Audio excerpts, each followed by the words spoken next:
Welcome back to another episode of I Be Ballin Basketball Show. And we're going to preview WNBA finals. Yeah, it's with Mercury versus the Aces, and that's going to be lit, y'all. And we're going to talk about NAPHESSA Collier's, comments. It got the whole world buzzing, about the commissioner, Kathy. And what I want you guys to do is write down, comment below on your WNBA finals predictions, but also your thoughts about, the state of the WNBA and, Collier calling out, the commissioner. I think was the best move ever. So, but first, we're gonna, do a little bit of a, breakdown of each team's, but Mercury, man, they done surprised me for sure because I was thinking, okay, if they brought back, you know, only two players, right, from the previous season, and I'm thinking it's gonna take time, it's gonna take time. And, there was some road right injuries, but man, oh man, was I wrong. They're balling. They beat the defending champs, the Liberty, and the Lynx. And I thought, you know, the Lynx and Liberty could have easily been in the finals this year again. So to knock out both of them that had WNBA finals aspirations, man, man, that's and the engine she's the one that gets it going and she just goes on and on. She's the engine, AT. And she's kind of underrated because, she has been winning MVPs like that. She's been getting triple doubles, breaking records, and she don't really get much love. I don't know if it's because, like, people don't like her style, with she doesn't really shoot like, other players because of her, shoulder injuries, corn labrums and all that. But I think Mercury's big three with Copper, Kalia Copper, you can't stop her, and Satu Sabali. I mean, this series is the series of the big threes, y'all, because it's gonna come down to the Aces big three, which I'll get to in a minute, and the Mercury's big three. And as you can see, there was like a game, I forget the game, but the Mercury's big three, they each had 20. They each had 20. And to always not get rattled down 13, 14, it don't matter. They keep coming back, y'all. They very confident. They got that swag.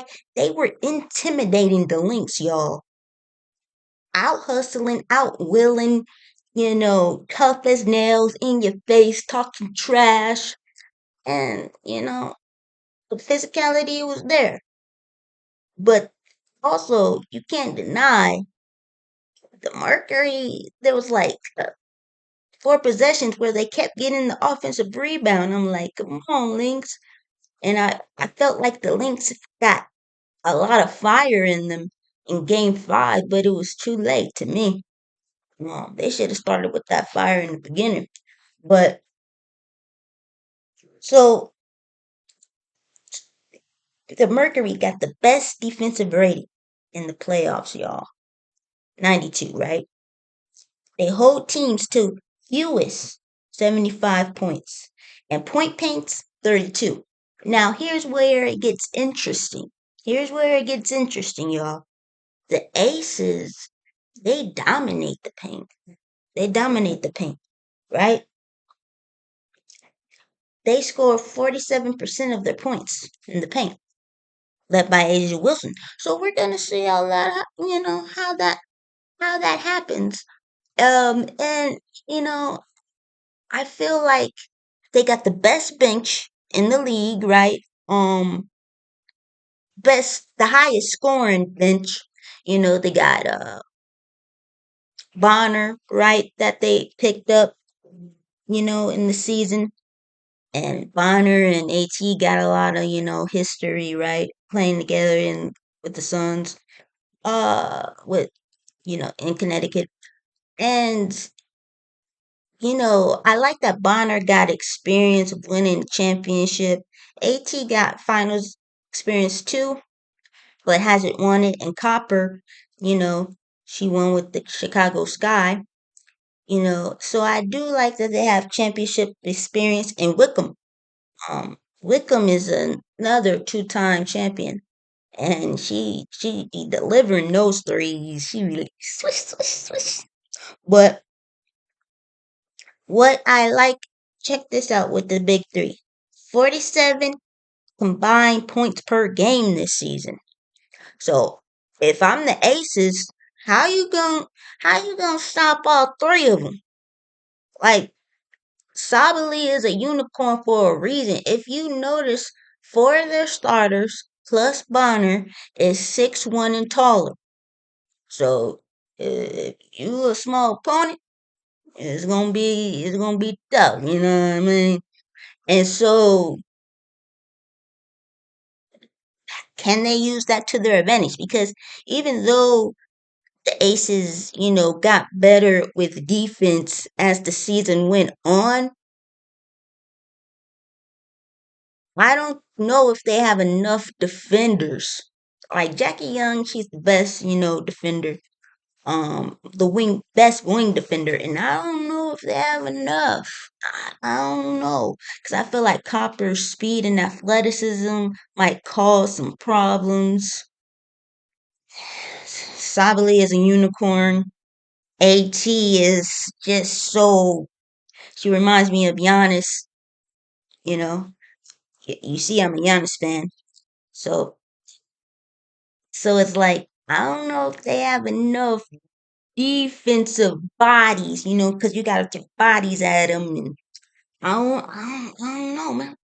But check this out. They're the 15 team in W history to lose at least 70% of their scoring from the previous season. 71%. And the other four teams had losing records the following year. So I got that from ESPN. I was like, wow. So check this out. I also, seven of the Phoenix players averaged like at least a 3-point shot, 1 3-point shot per game. But here's the thing, they haven't been shooting the three ball that well. So if they can get that rolling, that would benefit them even better. But as far as the aces, you don't want them to get it going. You don't want now. It's not it. They shouldn't like 31% from three. In the playoffs, but in the regular season they were shooting like 34. And if I'm gonna be honest, neither one is like top. Like, it's not 37, 38, so but still, but also AT, she just gets her teammates going, breaking assist records and averaging 9 assists. So she wants to pass more than score, but she can score too. And also when she gets those triple doubles, they're like 7-1. They were 7-1 in the regular season.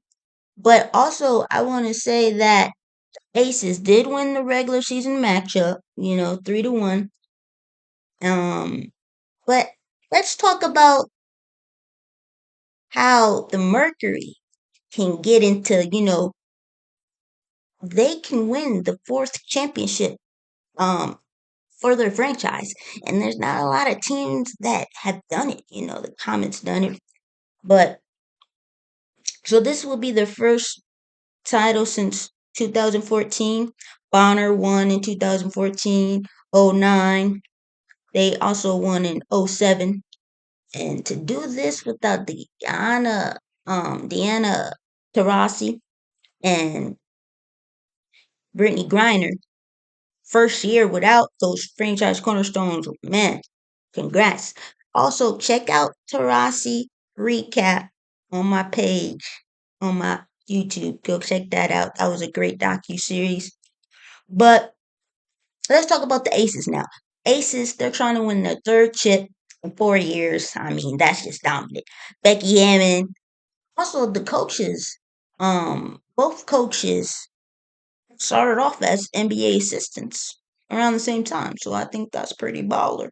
It's pretty baller, stable. Um, and yo, those Becky Hammond death stares, like what? Those eye stares, whoa. But oh yeah, and I forgot to mention. So AT in Asia, they faced off like 26 times in their career, right? So the edge is Asia 17-9 and 6-3 in the playoffs. And AT did lose to Asia, I think in 2022 with the Sun. So, AT, she's searching for her first ring, and she's been beaten by Asia so many times. And I think that's what gives them the Mercury their fight, right? Because obviously they're talented, but they you know they can out rebound you, out hustle you, out play you, out they can intimidate you. But I don't think they can. I think they kind of rattled, right, the Link and maybe the Liberty, but I don't think you can't do that to the Aces. They got too much experience. Obviously Phoenix has experience, but not together the way the Aces have uh, chemistry together. Because they have like 5 or 6 players that have won championships with the squad for the past couple of years. So that's better. But so and also, Asia Wilson, right? She's trying to become the second player in WNBA history to win MVP and the chip, right? The WNBA chip in the same season twice. Twice. And can you guys think of the player that has done that before? Can you guys? I'm gonna give you guys a guess. She won in 1997 and 1998, right? She won those MVPs and the titles, right? Cynthia Cooper. Oh yeah. And Wilson did it, in 2022. So that's even let's see if she can do it. Like Candace Parker is my GOAT. But Asia Wilson is on her way to becoming the GOAT.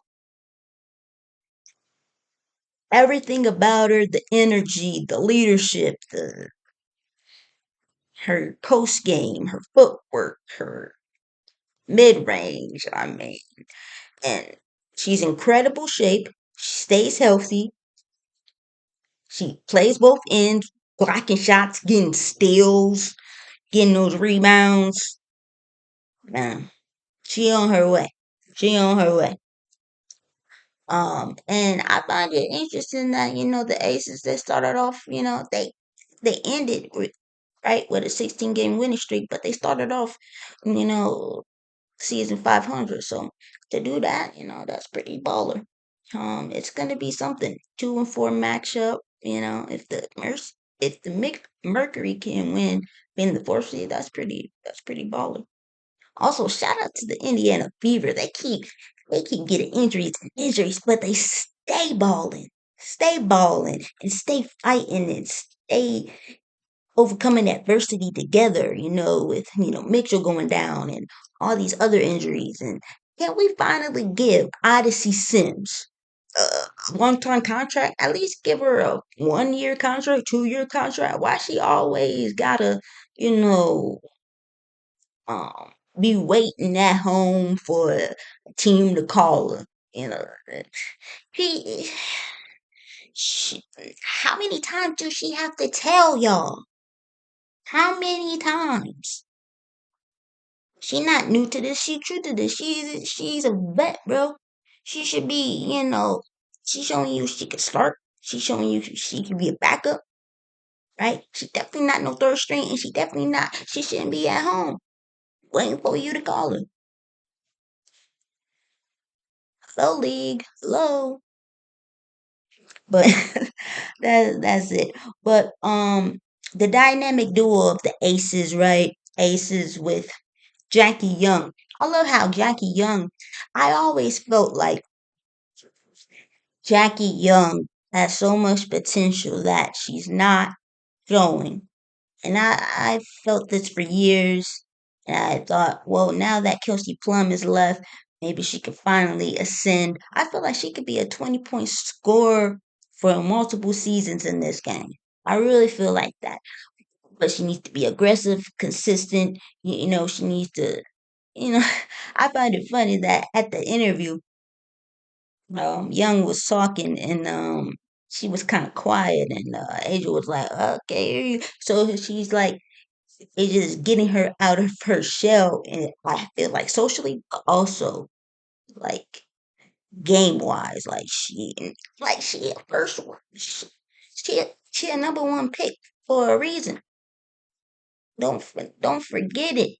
And I'm like, balling on both ends, rebounds, so strong. Man. So, in game five, they were the first teammates to score 30 plus points in the same game. And I find that interesting. I find that interesting that no one has done that yet. But they have the highest field goal percentage, 48, highest average point, 87 in the playoffs. Um, Something I feel like is key, like I said, with the big threes, right? I don't know about the aces. I'm gonna be honest because you know what Asia gonna bring. You know what Jackie gonna bring. I don't. Who do you guys think the aces? Big three is third piece because in overtime, right? Joel Lloyd was getting those rebounds. He hit a big shot, but she hasn't been the Joel Lloyd gold mamba that we are accustomed to seeing, y'all. So I don't know what the deal is, but she hasn't been the same. She just hasn't, and there's a reason why she's coming off the bench. I'm just gonna keep it a buck with y'all. And obviously, she's a little older than Plum, but still, like, we know you can do better. And she scored like 10 plus points maybe last game because if you're not scoring the ball, you got to come up with other things. And I like that she was getting those offensive rebounds. And Chelsea Gray, she wasn't really cooking either until overtime. She was like, I was like, what? You wasn't doing that. And that just shows you the championship pedigree because she not only won here, right? But she also won with LA Sparks. Man, I was so much of a Spark fan because of Candace. But Gray got in shape and she started to change things. And she went to the Aces and she's starting to change things. But I feel like Jewel Lloyd and Gray, they're on the older side and they're not as consistent. Gray is that point guard passing the ball, organizing everything, may not she may not you may not know everything she's doing. She's probably talking to teammates on the bench. She's organizing. She's that floor general, that coach on the floor that Becky Hammond needs. But she does need to bring it. And I just don't know who because even Smith had scored like 18 points one game and she made a big difference. And, can she do it in the finals? We'll see. Something that is major for Smith is staying out of foul trouble. It really helps Asia out. But also, it's like you got to stay out of foul trouble. She had like 5 fouls in multiple games. That cannot happen. She had them in 3, 4, and 5 games, right? And I'm like, you got to stay out of foul trouble, y'all. I mean, Smith. Um, So it's always going to be about the big threes, right? Now, is there going to be certain games and certain moments, certain quarters, certain halves where bench really means a lot? The others, the role players, absolutely. But it's going to come down to the big three, the stars, right? That star power, that why we watching. But of course, Honor, if she can get her shot going, that's major for the role player. You know, uh, they have a lot of rookies that are, balling, and you know, obviously, Wickham. I like her energy and her tenacity, her toughness, but also with the Aces bench, Evans. You know, she got that speed that I really like. She could get to the bucket real, real fast. And even she was knocking down some shots. Um, they don't have a Tiffany Hayes like they have in the past, or Clark, right? Or a Hamby, right? So that big three is important. You know, it could be a big four, but you just never know. And but I do feel like Smith can, you know, she's starting to come along. Hitting the hook shot there. Yeah, here and there. So I mean, we'll see. We'll see.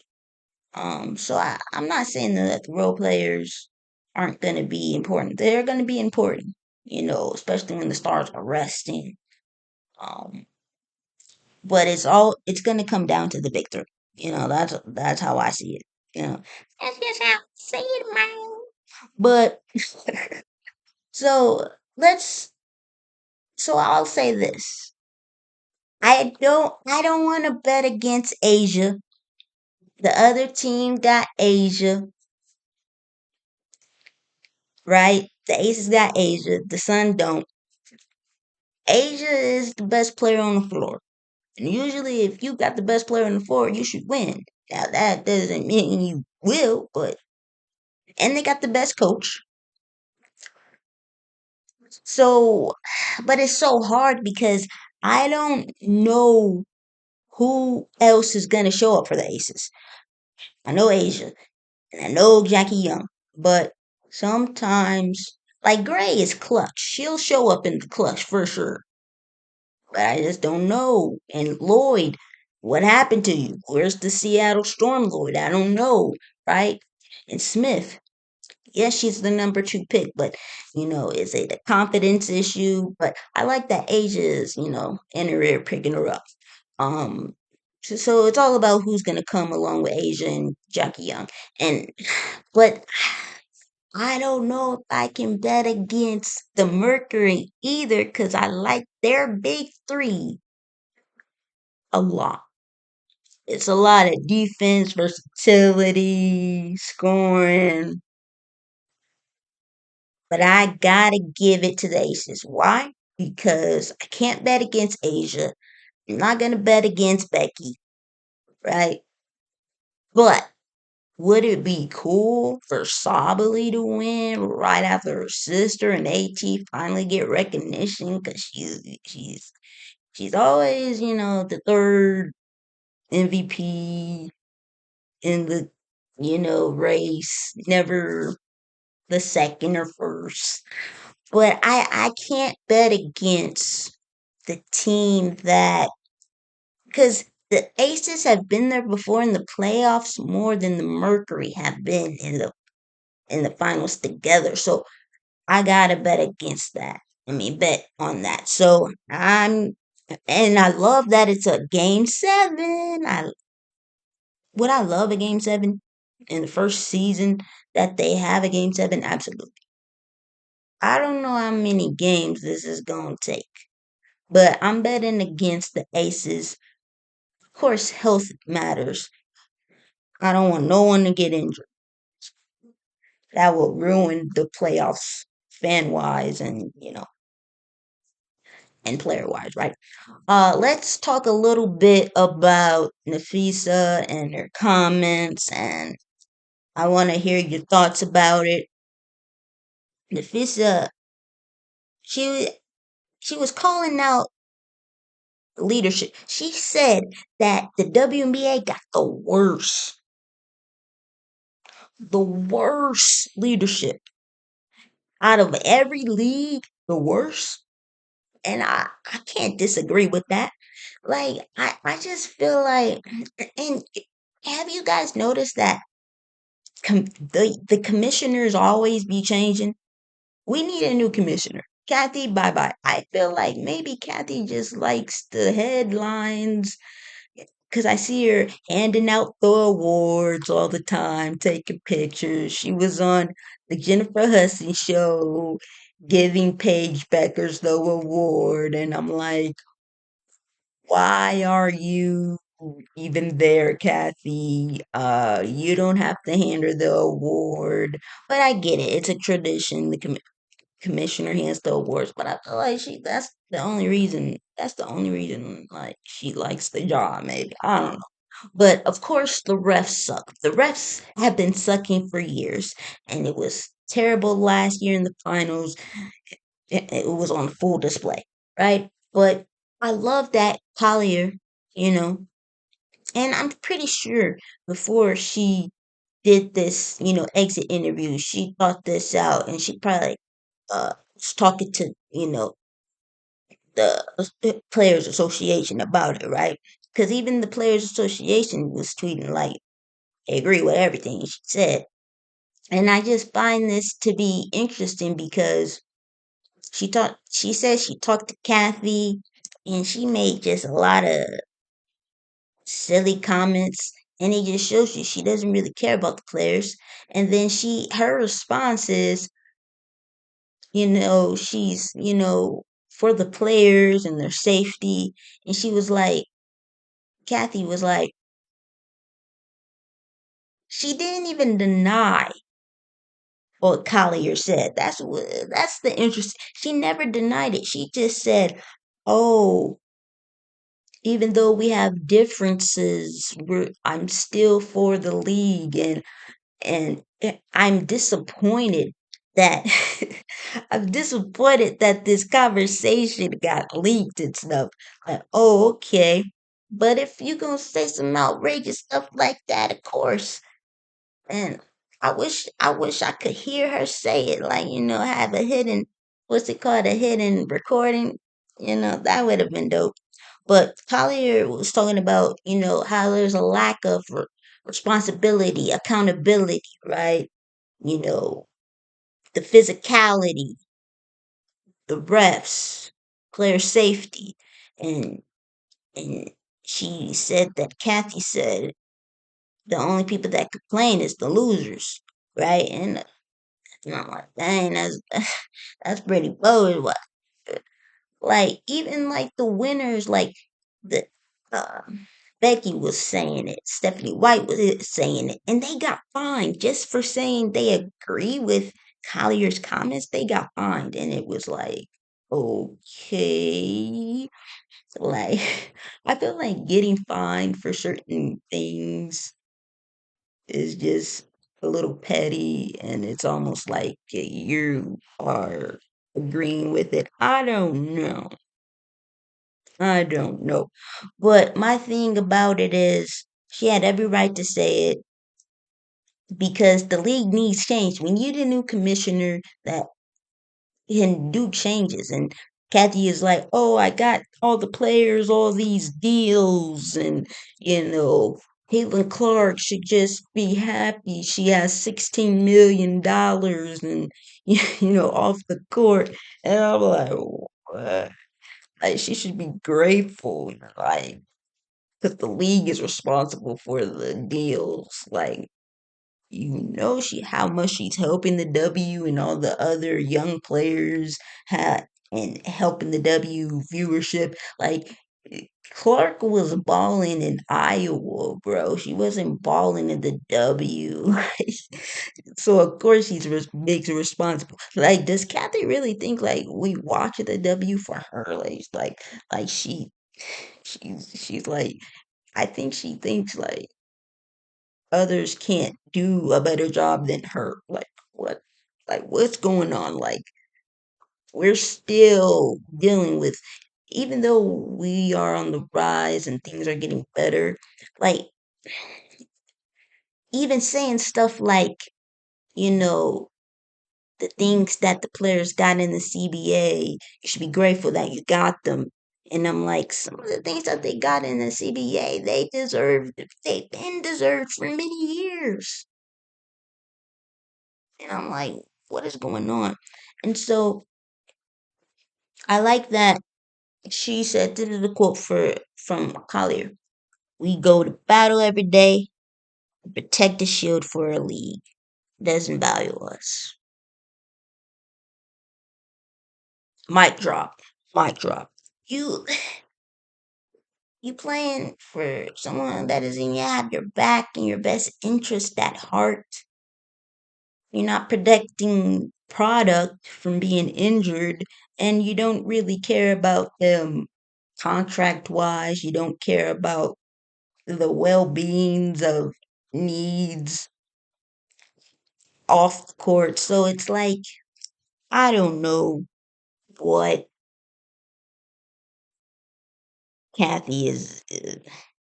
She needs to get replaced, and I don't think any of the coaches or players like her. Can't they vote or something? Can players vote? I don't know. You guys tell me if players and coaches can vote to get Kathy out, or does she just have to resign? Because think about it. The NBA had David Stern for years, and then they had Adam Silver, right? That's two. And they've been around for decades. And the WNBA, I can't even think of how many commissioners they had. It's been ridiculous.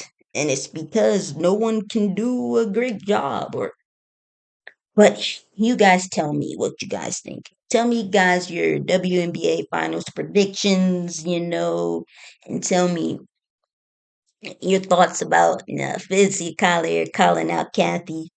That was dope. And all the players, Sophie Cunningham, Asia Wilson, they all, got Collier's back and they agree.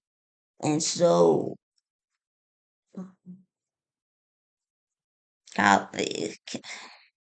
I just love that Collier, said this because, sometimes stars don't want to say nothing. They don't want to ruffle feathers. But she did. But not only that, her husband and Stewie, Brianna Stewart, and her making unrivaled.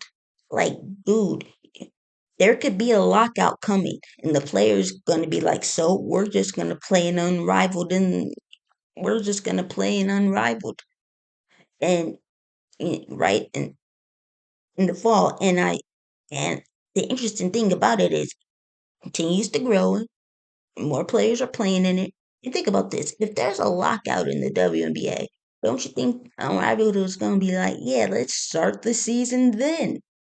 And instead of the players playing in the WNBA, it might be a lockout. And they might say, let's push the unrivaled season up. Instead of unrivaled starting, right, in January, right? Winter, right? It could start in the summer if they don't get the CBA together. So I don't know. A lockout might be coming, man. I don't know. Let me know what you guys think. Make sure you guys like, comment, and subscribe. And stay ballin'. Peace.